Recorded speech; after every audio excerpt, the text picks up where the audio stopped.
ফার্স্টে warning alert, সেটা হচ্ছে যে বার্সা ফ্যান যদি কেউ এই ভিডিওটা দেখো ভাই, তুমি ভিডিওটাকে ইগনোর করতে পারো, কারণ আমি এখানে কিছু জিনিস তোমাদেরকে নিয়ে বলবো যেগুলো তোমাদের কাছে ভালো নাও লাগতে পারে।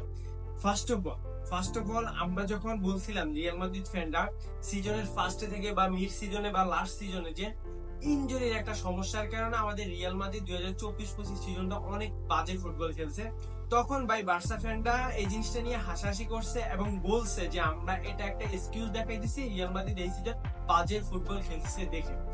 বাট গতকালকে যখন ইন্টার মিলানের সাথে বার্সেলোনা ম্যাচটা হারে, তখন কিন্তু বার্সেলোনা সেম কাজটাই করে, যে আমাদের কুন্ডে এবং বালদে লেওয়া এই তিনটা পজিশনাল ফুটবলার যারা টপ 11 আমাদের বার্সার টপ 11 থাকে, ওই তিনজন ফুটবলার না থাকার কারণে আমরা ইন্টারের সাথে ওইভাবে ডমিনেটিং ফুটবল খেলতে পারি না এবং ইন্টারকে হারাইতে পারি না। এটা হচ্ছে ফার্স্ট পয়েন্ট। সেকেন্ড পয়েন্ট হচ্ছে হান্সি ফ্লিক। ভাই আমি হান্সি ফ্লিকের বলতে পারো যে একদম ভক্ত। আমি যদিও রাইভাল ফ্যান, যদিও আমি রিয়াল মাদ্রিদ ফ্যান, আমি হান্সি ফ্লিকের এই সিজনের ভাই যে প্রত্যাবর্তনটা করছে বার্সেলোনায় ভাই, এটা দেখার পরে ভাই হান্সি ফ্লিকের ফ্যান হয়ে গেছি। কিন্তু এই হান্সি ফ্লিক যখন কোপা দেল রের ফাইনালের আগে রেফারিং নিয়ে যে একটা ইস্যু উঠছিল, যেখানে রেফারিকে নিয়ে অনেক রকম মন্তব্য, অনেকে বাজে মন্তব্য করছে, কেউ ভালো পজিটিভ বলছে, কেউ রেফারির পক্ষে ছিল, কেউ বিপক্ষে ছিল, তখন কিন্তু হান্সি ফ্লিক রেফারিদের পক্ষে ছিল এবং তিনি বলছিল যে রেফারির যেই ডিসিশনই দেখ না কেন এটা মেনে নেওয়া উচিত।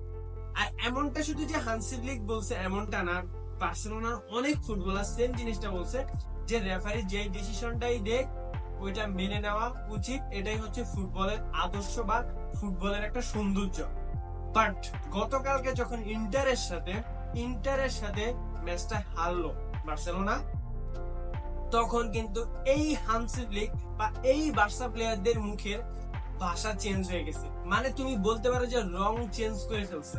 ওরা ভাই রেফারিকে ধুয়ে দিছে। কেউ বলতেছে রেফারি বাজে রেফারিং করছে, বাজে ডিসিশন দিছে, বাজে কল দিছে। আবার হান্সি ফ্লিক বলতেছে যতগুলা 50-50 চান্স ছিল সবগুলা রেফারি ইন্টারের পক্ষে দিছে। এখন এই সিচুয়েশনে এসে বলবো ভাই তোমরা কিভাবে পারো এক মুখে দুই কথা বলতে? ভাই আমরা যখন বলি না আমরা লাস্ট 10টা বছরে 6টা চ্যাম্পিয়ন লিগ উইন করছি, তখন ভাই তোমরা এটা নিয়ে হাসাহাসি করো, বিদ্রোহ করো। কিন্তু ভাই এখন 11 বছরে গিয়ে দাঁড়াইতেছে যে তোমরা চ্যাম্পিয়ন লিগের ফাইনাল খেলতে পারো না। এই জিনিসটা ভাবলে ভাই আমার হাসি পায়। এবং এই টিমের ফ্যান যারা বা এই টিমের যারা প্লেয়ার, এরা সবচেয়ে বড় রাইভাল ওদের মনে করে রিয়াল মাদ্রিদকে।